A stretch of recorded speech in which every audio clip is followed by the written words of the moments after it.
ఎడపల్లి మండల సమాఖ్య సమావేశము నిర్వహించడం జరుగుతుంది. ఈ మండల సమావేశానికి మన మండలంలోని 34 గ్రామ సంఘాలు అటెండ్ కావడం జరిగింది. ఈ 34 గ్రామ సంఘాలకు సంబంధించి మనము ప్రతి నెల 21వ తారీఖు నాడు మీటింగ్ పెట్టుకుంటాము.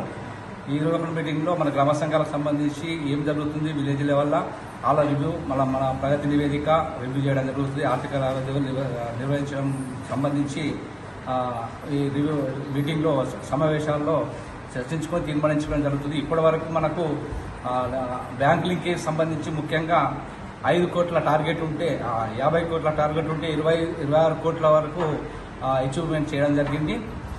60% అచీవ్మెంట్ చేయడం జరిగింది. అదేవిధంగా ఇంద్రమ్మ హౌసింగ్ కూడా మొత్తానికి మనకు 574 ఉంటే ఇప్పటి వరకు 290 మందికి ఇంద్రమ్మ హౌసింగ్ కింద లబ్ధిదారులకు మనము మహిళా సంఘాలకు 2,90,00,000 ఇవ్వడం జరిగింది. అదేవిధంగా టాస్ అప్లికేషన్ కలెక్టర్ చెప్పినట్టుగా ఏదైతే ఓపెన్ స్కూల్ సంబంధించి ఇంటర్మీడియట్ ఎస్ఎస్సి సంబంధించిన అప్లికేషన్స్ మనకు 100 ఇవ్వడం జరిగింది. 100లో 96 మందికి ఈ రోజు వరకు ఆన్లైన్ రిజిస్ట్రేషన్ చేసినాము. వీళ్ళని కూడా 100% కంప్లీట్ చేస్తాం ఈరోజు అని రివ్యూ మీద చెప్పడం జరుగుతుంది. అదేవిధంగా బ్యాంక్ లింకేజు, ఎంటర్ప్రైజెస్, ఇంద్రమ్మ హౌసింగు, మన కొత్త ఎస్వీపీకి సంబంధించి మనకు సపరేట్ బడ్జెట్ వచ్చింది. వీటికి కూడా కొత్తగా ఎవరైతే వ్యాపారాలు పెట్టుకుంటారో వాళ్ళకు కొత్త వ్యాపారాలు ₹1,00,000 వరకు సిఏకు ఇవ్వడం జరుగుతుంది.